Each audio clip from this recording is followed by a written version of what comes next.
Hello दोस्तों, आज की सीरीज में हम लोग 7 जनवरी 2022 को जो आपका सीटेट का एग्जाम हुआ था उसमें हिंदी पेडागोजी के जो क्वेश्चन पूछे गए थे उन क्वेश्चन को सॉल्व करेंगे। तो पहला क्वेश्चन आप स्क्रीन पर देख पा रहे होंगे।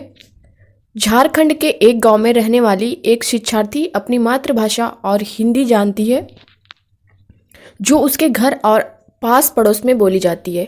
वह विद्यालय में अंग्रेजी सीखती है।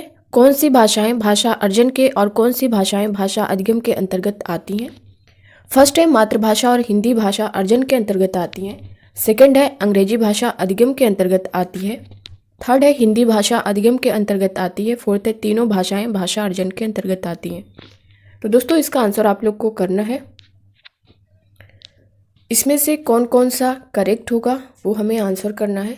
तो जैसा कि आप क्वेश्चन को समझ पा रहे होंगे दोस्तों, वीडियो को आप लोग लाइक कर लीजिए। जितने लोग देख रहे हैं कम से कम उतने लोग तो लाइक करना चाहिए, और जितना हो सके दोस्तों शेयर करिएगा। अपने कांटेक्ट जितने भी ग्रुप हों हर जगह शेयर कर दीजिए। तो दोस्तों पहला क्वेश्चन आप समझ पा रहे होंगे। झारखंड के एक गांव में रहने वाली एक शिक्षार्थी अपनी मातृभाषा और हिंदी जानती है जो उसके घर और आस पड़ोस में बोली जाती है। वह विद्यालय में अंग्रेजी सीखती है। कौन सी भाषाएं भाषा अर्जन के और कौन सी भाषाएं भाषा अधिगम के अंतर्गत आती हैं? फर्स्ट है मातृभाषा और हिंदी भाषा अर्जन के अंतर्गत आती हैं। दोस्तों ये आपका सही होगा। अंग्रेजी भाषा अधिगम के अंतर्गत आती है, ये भी सही होगा। हिंदी भाषा अधिगम के अंतर्गत आती है, ये नहीं होगा आपका। तीनों भाषाएं भाषा अर्जन के अंतर्गत आती है, ये नहीं होगा। यानी फर्स्ट और सेकंड हमारा करेक्ट होगा। तो आप किस ऑप्शन में देख पा रहे होंगे? पहला ही ऑप्शन आप देख पा रहे होंगे फर्स्ट और सेकंड, तो हम अदर पर जाएंगे ही नहीं, यानी फर्स्ट और सेकंड ऑप्शन हमारा करेक्ट होगा। ठीक है, अगला क्वेश्चन देखेंगे। इसका दोस्तों ये फर्स्ट और ये सेकंड, यानी हमारा फर्स्ट इसका जो है ऑप्शन हमें दिया है, इसका फर्स्ट ऑप्शन करेक्ट होगा। अगला क्वेश्चन देखेंगे। क्वेश्चन रिपीट है। निम्नलिखित में से कौन सा विद्यार्थी को लिखना सिखाने का विशिष्ट शिक्षण शास्त्रीय क्रम है? फर्स्ट है सीधी रेखाओं और गोलों द्वारा अक्षर लिखना सिखाना। सेकंड है विद्यार्थियों से विशिष्ट प्रकार की अनेक आकृतियां बनवाना। थर्ड है विद्यार्थियों से ऊंचे स्वर में अक्षर बुलवाकर अनेक बार लिखवाना। तो दोस्तों इसमें कौन कौन सा आपका करेक्ट होगा ये बताना है। निम्नलिखित में से कौन सा विद्यार्थियों को लिखना सिखाने का विशिष्ट शिक्षण शास्त्रीय क्रम है, यानी हमको क्रम बताना है। तो इसमें ऑप्शन आप देख पा रहे होंगे, फर्स्ट सेकेंड और थर्ड दिया है। सेकेंड में थर्ड फर्स्ट और सेकेंड दिया है। थर्ड में सेकेंड फर्स्ट और थर्ड दिया है। फोर्थ में सेकेंड थर्ड और फर्स्ट दिया है। तो इसका आंसर आप लोग करिए। विद्यार्थियों से विशिष्ट प्रकार की अनेक आकृतियां बनवाना, ये हमारा फर्स्ट पे आएगा। सीधी रेखाओं और गोलों द्वारा अक्षर लिखना सिखाना, ये हमारा सेकंड पे आएगा। और लास्ट आएगा हमारा विद्यार्थियों से ऊंचे स्वर में अक्षर बुलवाकर अनेक बार लिखवाना, ये हमारा थर्ड आएगा। यानी सेकंड फर्स्ट और थर्ड किस ऑप्शन में आप देख पा रहेंगे, ये थर्ड ऑप्शन ये हमारा करेक्ट हो जाएगा। तो दोस्तों ये इसका क्रम होगा। अगला क्वेश्चन देखेंगे। शब्द दीवार लिखित या मुद्रित शब्दों का समूह है जो बड़े आकार में होते हैं और कक्षा की दीवार पर इस तरह लगाए जाते हैं कि वे दिखाई पड़े। इस शब्द दीवार के माध्यम से साक्षरता की कौन सी अवधारणाएं या कौशल नहीं सिखाए जा सकती? यहाँ पे नहीं पूछा है, यानी कौन सी अवधारणाएं या कौशल नहीं सिखाए जा सकती। तो फर्स्ट है वर्तनी की आकृति के प्रति जागरूकता। सेकेंड है कठिन शब्दों का उच्चारण। थर्ड है ध्वनियों के नियम को समझ कर पढ़ना। फोर्थ है मूल शब्दों की समझ। तो दोस्तों इसका आंसर आप लोग करिए। यहाँ पे जबकि हमसे क्या पूछा है, कौशल नहीं सिखाई जा सकती, ये हमें बताना, यानी फर्स्ट हमारा सही है ये। और कठिन शब्दों का उच्चारण, ध्वनि के नियमों को समझ कर पढ़ना, ये भी है। मूल शब्दों की समझ, ये भी है। यानी हमारा कौन सा नहीं है, तो कठिन शब्दों का उच्चारण ये नहीं है। ये हमारे सारे ऑप्शन गलत हो जाएंगे, यानी सेकंड ऑप्शन हमारा करेक्ट होगा। अगला क्वेश्चन देखेंगे। कक्षा 5 को काल के नियम समझाने के बाद अध्यापिका जोड़ों में कार्य करवाती है। विद्यार्थी ए पाठ्य सामग्री में से वर्तमान काल का एक वाक्य लेकर विद्यार्थी बी को भूतकाल में सुनाती है। विद्यार्थी ए अनुमान लगाती है कि वर्तमान काल क्या होगा। विद्यार्थी ए उसके अनुमान लगाने तक आवश्यकता अनुसार वर्तमान से भूतकाल में वाक्य बताती रहती है। यह गतिविधि किसके सबसे अधिक करीब है? ऑप्शन फर्स्ट है क्रेशन की निवेश परिकल्पना। सेकंड है स्वयं की उत्पाद परिकल्पना। थर्ड है बर्नर का विकास सिद्धांत। फोर्थ है क्रेशन की अर्जन अधिगम परिकल्पना। दोस्तों ये सारे क्वेश्चन आपके 7 जनवरी 2022 को सीटेट के एग्ज़ाम में आपके हिंदी पेडागोजी में पूछे गए हैं, तो इन सारे क्वेश्चन पे आप लोग ध्यान दीजिएगा। फोर्थ का आंसर आप लोग करिए। तो दोस्तों इसका जो करेक्ट आंसर होगा वो स्वयं की उत्पाद परिकल्पना यानी सेकंड ऑप्शन हमारा करेक्ट हो जाएगा। नेक्स्ट क्वेश्चन पे चलेंगे। एक अध्यापक कक्षा 4 में 2 के जोड़ों में कार्य करवाती है। वह विद्यार्थी ए को वेटर बनने और विद्यार्थी बी को ग्राहक बनने के लिए कहती है और प्रत्येक जोड़े को आपस में संवाद करने के लिए कहती है। यह गतिविधि किसमें सुधार लाने के लिए सबसे कम योगदान देती है? सबसे कम योगदान देती है ये हमें बताना है। फर्स्ट है अभिव्यक्ति में अस्पष्टता, सेकंड है सक्रिय श्रवण, थर्ड है वाक्य रचना, फोर्थ है शब्द संपदा। तो दोस्तों इसका आंसर आप लोग करिए। एक अध्यापक कक्षा 4 में 2 के जोड़ों में कार्य करवाती है। वह विद्यार्थी ए को वेटर बनने और विद्यार्थी बी को ग्राहक बनने के लिए कहती है और प्रत्येक जोड़े को आपस में संवाद करने के लिए कहती है। यह गतिविधि किसमें सुधार लाने के लिए सबसे कम योगदान देती है? तो दोस्तों ये शब्द संपदा में सबसे कम योगदान देती है, यानी जो फोर्थ ऑप्शन आपका है वो करेक्ट होगा। नेक्स्ट क्वेश्चन देखेंगे। विद्यार्थियों को दृश्यात्मकता सिखाने के लिए कौन सा सर्वाधिक उपयुक्त है? फर्स्ट है यह कहानी किस दशा में घटित हुई होगी। सेकंड है पाठ्य सामग्री में बने चित्रों को देखो और बताओ कि आप क्या देख पा रहे हो। थर्ड है लेखक ने कुत्ते के चरित्र का वर्णन किस प्रकार किया। फोर्थ है कल्पना करें और अंतिम दृश्य का कोई विकल्प लिखें। तो दोस्तों जैसा कि आप क्वेश्चन को समझ पा रहे होंगे, विद्यार्थियों को दृश्यात्मकता सिखाने के लिए कौन सा सर्वाधिक उपयुक्त है ये हमें बताना है। फोर्थ है कल्पना करें और अंतिम दृश्य का कोई विकल्प लिखें, ये नहीं होगा। लेखक ने कुत्ते के चरित्र का वर्णन किस प्रकार किया, ये भी नहीं होगा।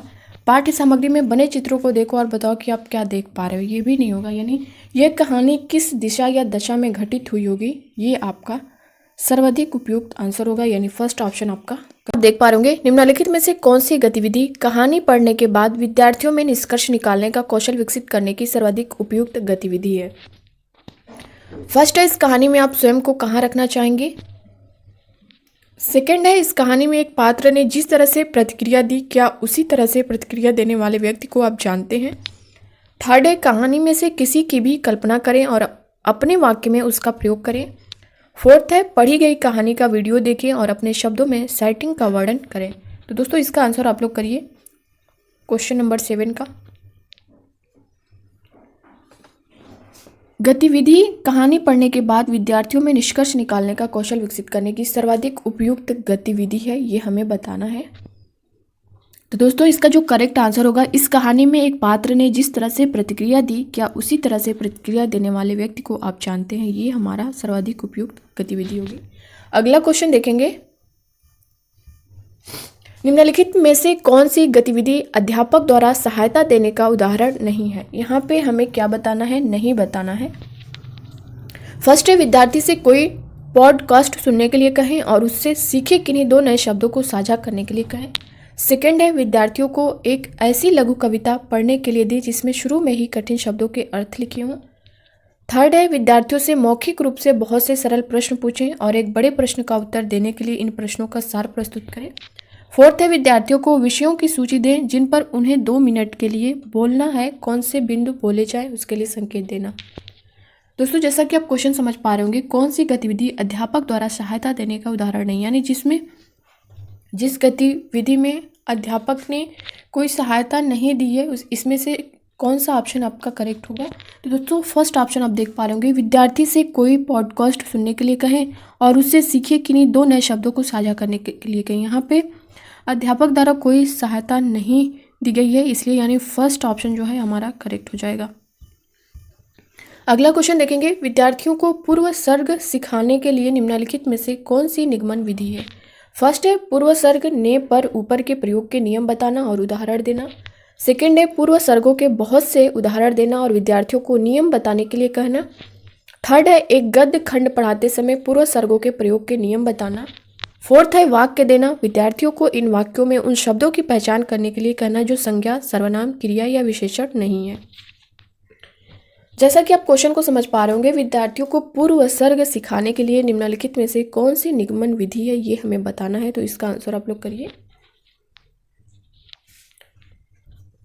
वाक्य देना विद्यार्थियों को इन वाक्यों में उन शब्दों की पहचान करने के लिए करना जो संज्ञा सर्वनाम क्रिया का विशेषण नहीं है, ये हमारा नहीं होगा। एक गद्य खंड पढ़ाते समय पूर्व सर्गों के प्रयोग के नियम बताना, ये भी नहीं होगा। पूर्व सर्गों के बहुत से उदाहरण देना और विद्यार्थियों को नियम बताने के लिए कहना, ये भी नहीं होगा। यानी फर्स्ट ऑप्शन जो हमारा है, पूर्व सर्ग ने पर ऊपर के प्रयोग के नियम बताना और उदाहरण देना, ये हमारा करेक्ट आंसर होगा। यानी फर्स्ट ऑप्शन हमारा करेक्ट होगा। नेक्स्ट क्वेश्चन आप देख पा रहे होंगे, भारत में सभी बच्चे आदर्श स्थिति में अपनी विद्यालयी शिक्षा मातृभाषा या फिर घर की भाषा में शुरू करते हैं और माध्यमिक स्तर पर 2 या 2 से अधिक भाषाएं जोड़ते जाते हैं। शिक्षा में भाषा की युक्ति किस रूप में जानी जाती है? फर्स्ट है मातृभाषा आधारित बहुभाषावाद, सेकेंड है भाषा शिक्षा नीति, थर्ड है कार्यालयी शिक्षा नीति, फोर्थ है शिक्षा के लिए बहुभाषावाद नीति। तो दोस्तों जैसा कि इसका आंसर आप लोग समझ ही गए होंगे, भारत में सभी बच्चे आदर्श स्थिति में अपनी विद्यालयी शिक्षा मातृभाषा घर की भाषा में शुरू करते हैं और माध्यमिक स्तर पर 2 या 2 से अधिक भाषाएं जोड़ते जाते हैं। शिक्षा में भाषा की युक्ति किस रूप में जानी जाती है? तो दोस्तों ये मातृभाषा आधारित बहुभाषावाद के रूप में जानी जाती है। यानी फर्स्ट ऑप्शन हमारा करेक्ट हो जाएगा। नेक्स्ट क्वेश्चन देखेंगे, बच्चों द्वारा क्या पढ़ने को प्रारंभिक स्रोत के रूप में देखा जाता है? फर्स्ट है पत्र, सेकेंड है पाठ्य पुस्तकों, थर्ड है साहित्य, फोर्थ है श्रुतलेख। तो दोस्तों इसका आंसर आप लोग करिए।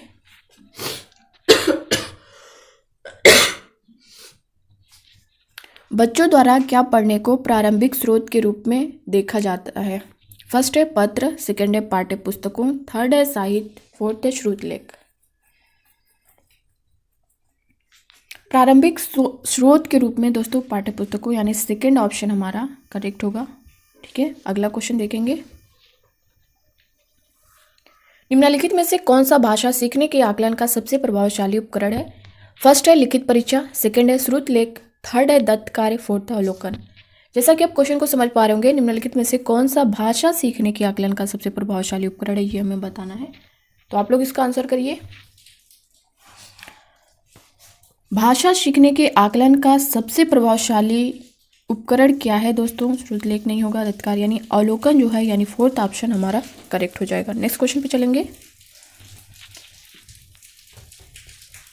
निम्नलिखित में से कौन सा प्रमाणिक पठन सामग्री के उद्देश्य को प्राप्त करने में मदद करेगा? फर्स्ट है ध्वनियों की सूची, सेकेंड है किसी स्थानीय होटल की व्यंजन सूची, थर्ड है अपने फ़ोन पर रिकॉर्ड की गई 2 मिनट की कोई वीडियो, फोर्थ है अध्यापक द्वारा जापानी भाषा में लिखी गई कहानी का अंग्रेजी में अनुवाद।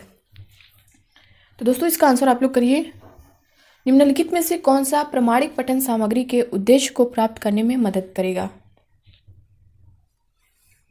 ध्वनियों की सूची, ये तो नहीं होगा। अपने फ़ोन पर रिकॉर्ड की गई 2 मिनट की कोई वीडियो, ये भी नहीं होगा। अध्यापक द्वारा जापानी भाषा में लिखी गई कहानी का अंग्रेजी में अनुवाद।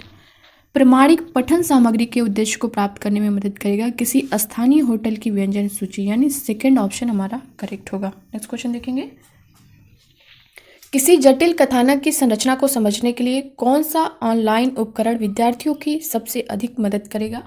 फर्स्ट है जटिल शब्दों को सरल शब्दों में बदलकर की गई कोई रिकॉर्डिंग, सेकेंड है किसी एक पाठ्य सामग्री को पठन के भिन्न भिन्न स्तरों के अनुसार बदलकर पठन सामग्री तैयार करना, थर्ड है एक ऐसा मानस मानचित्रण माइंड मैपिंग कार्यक्रम जिसमें विचारों को अलग अलग घटकों में प्रस्तुत किया गया है हो, फोर्थ है ऐसा खेल जिसमें पठन और प्रश्नों के उत्तर देने के लिए सिक्कों का पुरस्कार दिया जाए। तो दोस्तों इसका करेक्ट आंसर क्या होगा? आप लोग अपने आंसर करिए।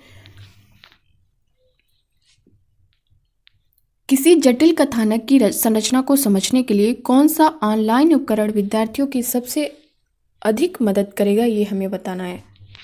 एक ऐसा मानस या फिर मानचित्रण माइंड मैपिंग कार्यक्रम जिसमें विचारों को अलग अलग घटकों में प्रस्तुत किया गया हो, ये हमारा सबसे अधिक मदद करेगा, यानी थर्ड ऑप्शन हमारा करेक्ट हो जाएगा। नेक्स्ट क्वेश्चन पे चलेंगे, एक विद्यार्थी ने 9 वर्ष के उत्सव आयोजन पर एक अनुच्छेद लिखा। 9 वर्ष के दिन मेरे परिवार और मैंने अपने मित्रों को आखिरी घंटे गिनने के समय आमंत्रित किया। हम केक की दुकान पर गए और केक बनाने के लिए कहा। हम सजावट खाने पीने की वस्तुएं भी लेकर आए। मेरे माता पिता ने गुब्बारे फुलाए और मैंने घर सजाने में मदद की। हमारे मित्र रात्रि भोजन के लिए आए और मध्य रात्रि तक रुके। अनुच्छेद लेखन के संदर्भ में विद्यार्थी को सर्वाधिक रूप से किस पर अधिक ध्यान देने के लिए कहना चाहिए? फर्स्ट है विचारों को समेटना, सेकंड है संरचना, थर्ड है प्रारूपण, फोर्थ है संपादन। तो दोस्तों इसका आंसर आप लोग करिए। एक विद्यार्थी ने नववर्ष के उत्सव आयोजन पर एक अनुच्छेद लिखा। नववर्ष के दिन मेरे परिवार और मैंने अपने मित्रों को आखिरी घंटे गिनने के समय आमंत्रित किया। हम केक की दुकान पर आए और केक बनाने के लिए कहा। हम सजावट, खाने पीने की वस्तुएं भी लेकर आए। मेरे माता पिता ने गुब्बारे फुलाए और मैंने घर सजाने की मदद की। हमारे मित्र रात्रि भोज के लिए आए और मध्य रात्रि तक रुके। अनुच्छेद लेखन के संदर्भ में विद्यार्थी को सर्वाधिक रूप से किस पर अधिक ध्यान देने के लिए कहना चाहिए? दोस्तों, संपादन पर, यानी फोर्थ ऑप्शन जो है, इन पर ध्यान देने के लिए कहना चाहिए, यानी फोर्थ ऑप्शन हमारा करेक्ट होगा। तो दोस्तों, ये थे 7 जनवरी 2022 को आपके सीटेट एग्जाम में हिंदी पेडागोजी के जो 15 क्वेश्चन पूछे गए थे, ये टोटल वहीं के क्वेश्चन है। तो कैसे लगे आप लोगों को? अपना फीडबैक कमेंट बॉक्स में कमेंट करके ज़रूर बताइएगा। वीडियो को लाइक करिएगा, ज़्यादा से ज़्यादा शेयर करिएगा, अपना लव और सपोर्ट इसी तरह बनाए रखिएगा। मिलते हैं नेक्स्ट वीडियो में, तब तक के लिए बाय बाय, टेक केयर, खुश रहिए, पढ़ते रहिए।